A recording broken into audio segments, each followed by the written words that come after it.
Good morning, everyone, and welcome to the 2021 Keeper Selection. I'm going to just run through the keepers for everybody. Everybody is locked in at this point.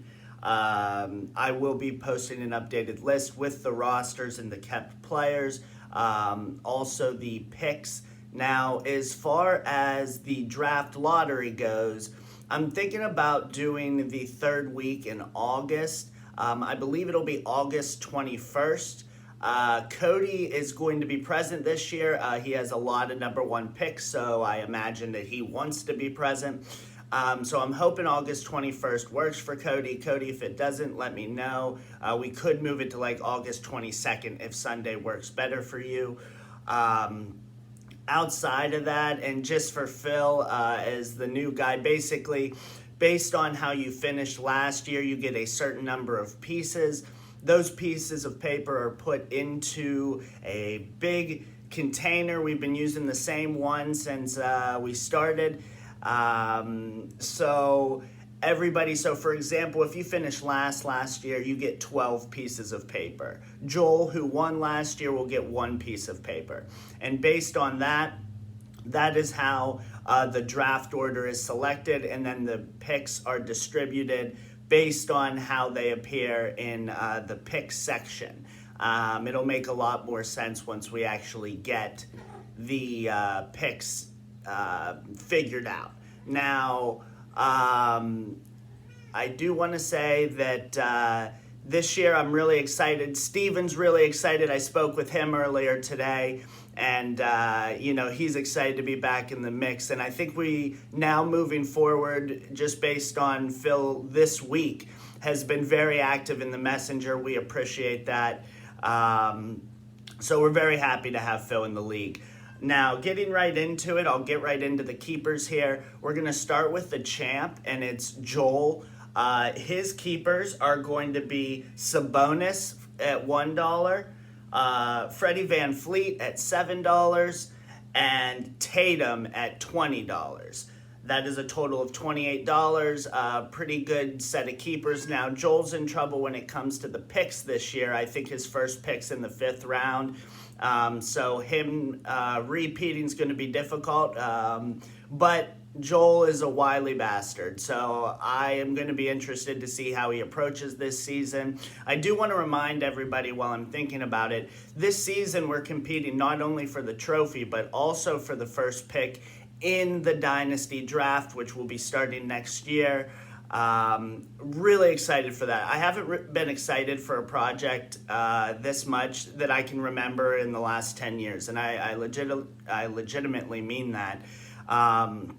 I've been working hard on this rule book. The first year, I'm hoping we're just gonna have to see how the rules go, and if it needs to be changed or if things need to be changed, we can of course do that. Anyway, let's get back into these keepers. Cody has 4 keepers this year. He has Kyle's 3rd keeper spot. That was a trade from last year. His 4 keepers are Luka at $10, Cat at $10, Murray at $15, and Fox at $13. That's a total of $48 in 4 keepers. He also has, I believe, 5 first-round picks. So it's Cody. It's everyone versus Cody this year. That's the narrative that I'm going to be pushing. Cody's been in the finals quite a bit. He's always been very close. And this year, at least in my opinion, he's the favorite on paper. Next, we're going to go with Doug. Doug chose to keep Vooch at 19 and Kyrie at 3. He's only keeping 2, so he is the only one that will have a keeper spot selection. He'll be able to make that selection once the values come out at any time. I'll probably give him a deadline, but like I said, it's only him picking. Interesting move by Doug. Doug is always really smart when it comes to these kind of moves, and I like it. There were a couple keepers that I thought he might look into, but he did give up the claw, and he'll be put back into the draft. Might be a smart play, especially with pain management and that injury at the end of the season. We have no idea how he's going to be. Next, we'll go through my keepers. My keepers are pretty straightforward here. It's Beal at $30, Harden at $50, and Booker at $14. That's a total of 94. I am okay with it. I don't have many high round picks this year. That's it. Good luck beating me on free throw percentage this year, fellas. It's not going to happen. Next, we'll get into Matt's keepers. Matt is keeping Donovan Mitchell at $30, Bam at $16, and Ben Simmons, next Heat player, Ben Simmons, at $9. That's $55 total. Next is Phil, the new guy. He was permitted to keep Embiid. He was not locked down from keeping Embiid. So Embiid at 29, Shea at 20, Zion at 29. That's 78 total. Pretty reasonable. 75 is 50 to 75 for keepers is kind of the average, I think. So he's right in there. Next is CJ. He's choosing to keep Westbrook at 44, Dre at 33, and LeBron at 50. That's $127. A little bit expensive for my taste, but I'm sure CJ will find a way to work around that. Next one is Steven. Steven is keeping Greek and Trey at $7 respectively, and Gobert at 36. That's a total of $50. I really like how Steven's set up, and he has a decent pick selection for this year as well. So he will definitely be a team to watch. Next is going to be Adam. He's keeping LaMelo Ball at 11, Randall at 22, and Ja at 29. I like those keepers. $62 total. Like I said, very reasonable. Next is Neiman. He's keeping Joker at $1, Curry at $50, and Middleton at $27. That's a total of $78. Not much to say there. Curry and Joker on the same team is going to be interesting. Next is Eric. Eric is keeping Lillard at 50, Jaylen Brown at 10, and Capella at 18. That's a total of 78. Very different for Eric this year. Last year he kept D'Lo and Murray, Jamal Murray. Jebediah is what I like to call Jamal Murray for reference in case I accidentally call him that in the future. Last, we've got Kyle. Kyle only has 2 active keeper spots. It's KD and AD, both at $1. $2 cap so far for Kyle. He, like I said, only has those 2 keepers. He will not be permitted to draft in the keeper draft. Outside of that, I don't really have too much else here. Like I said, I'll post the active. I'll get ESPN. I reactivated the league today. It's interesting because at the beginning of the week when Phil joined, I wasn't able to reactivate the league, and now I am.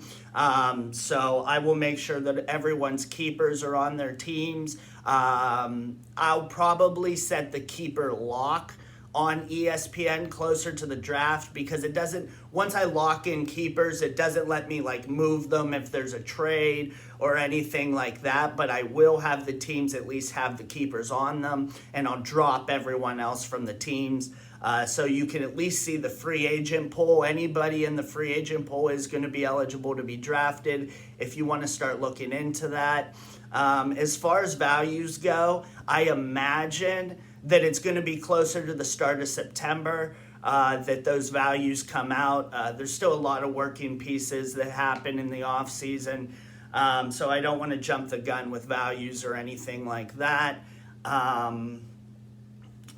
Outside of that, because Phil's new, I'll reiterate, you can still trade players during this time. You can even do straight picks for players if somebody wants to trade a player for picks straight up. You are permitted to do that. However, keep in mind you will lose that keeper spot and you won't be able to draft in the keeper selection. You're basically trading your keeper spot along with that player for those picks. I think that's it for right now. If anybody has any questions or anything like that, feel free to let me know. I'm truly just excited that we're going to have more of a normal season this year.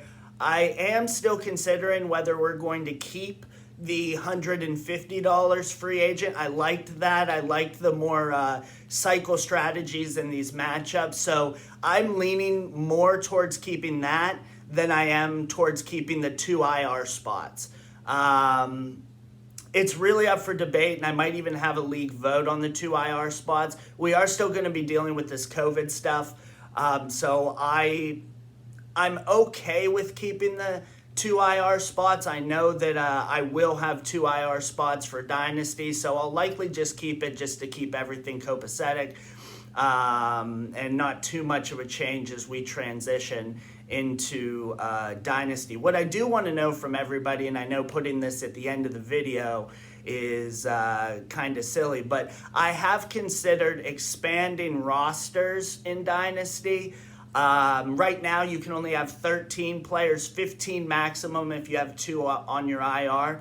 I kind of want to expand that to 15 rostered players and 2 IR spots, meaning you could have 17 players on your roster during Dynasty, especially if you lose someone for the season or something like that.